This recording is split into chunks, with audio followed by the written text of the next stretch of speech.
Et 203, allez, on retente Xavier Driancourt. Bonjour Xavier. Oui, bonjour, vous m'entendez là? Oui, je vous entends un petit peu mieux. Parlez bien proche du téléphone, Xavier Driancourt. On parle avec vous.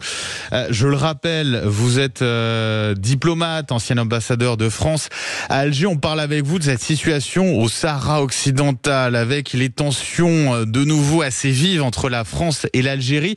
Rappelez-nous ce que c'est que le Sahara occidental et pourquoi c'est un enjeu principal, notamment entre le Maroc et l'Algérie. Le Sahara occidental, c'est une ancienne colonie espagnole, il faut le rappeler, oui. Et le Maroc, avec la Marche verte en 1975, au moment de la mort de Franco, le Maroc a récupéré le Sahara, ce territoire anciennement espagnol.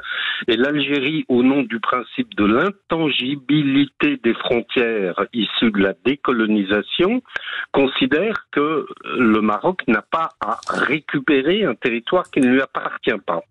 Et donc l'Algérie se bat pour faire reconnaître l'indépendance de la République sahraoui, qui n'a jamais existé, mais elle a une ambassade à Alger et dans d'autres capitales. Voilà, donc c'est un enjeu, c'est devenu un enjeu, non plus entre l'Espagne et le Maroc, mais entre l'Espagne et l'Algérie. Avec, par le biais, l'Algérie des indépendantistes du Polisario, Emmanuel Macron qui a décidé, donc je le disais, de soutenir le plan d'autonomie marocain, considéré par la France comme la seule base, je cite, pour aboutir à une solution politique juste et durable. Il contient quoi concrètement ce plan et pourquoi la France se positionne-t-elle, Emmanuel Macron, à ce moment-là?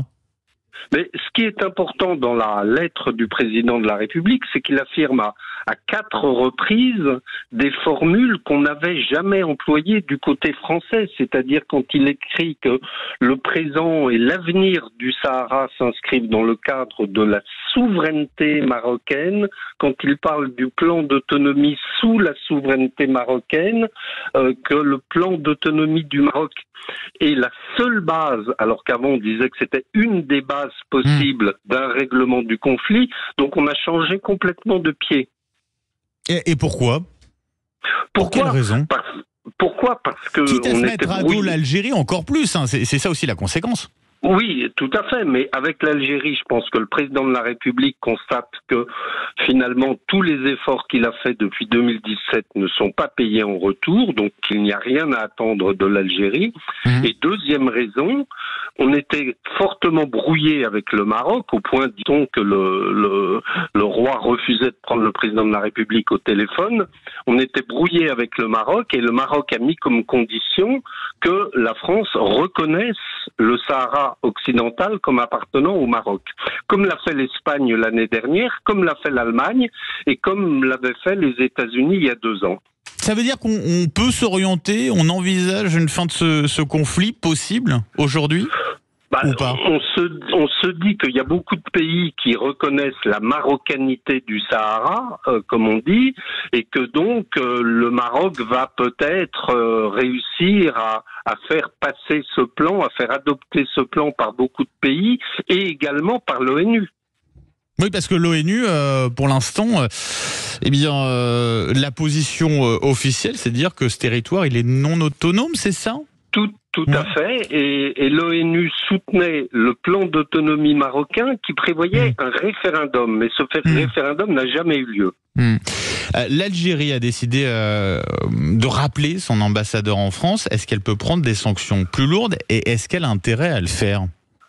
L'Algérie a rappelé son ambassadeur, ça fait la 3e fois entre nous qu'elle le rappelle pour différentes raisons, donc on est un peu habitué. Oui. Ils peuvent prendre des sanctions de nature économique, c'est-à-dire geler un certain nombre de contrats, geler des importations françaises, faire comme ils l'ont fait avec l'Espagne, c'est-à-dire annuler tous les vols entre Paris et Alger, mais là ça pénaliserait essentiellement les Algériens. Donc je réponds à la deuxième question, c'est-à-dire que les sanctions que va prendre l'Algérie risquent de se retourner contre les Algériens.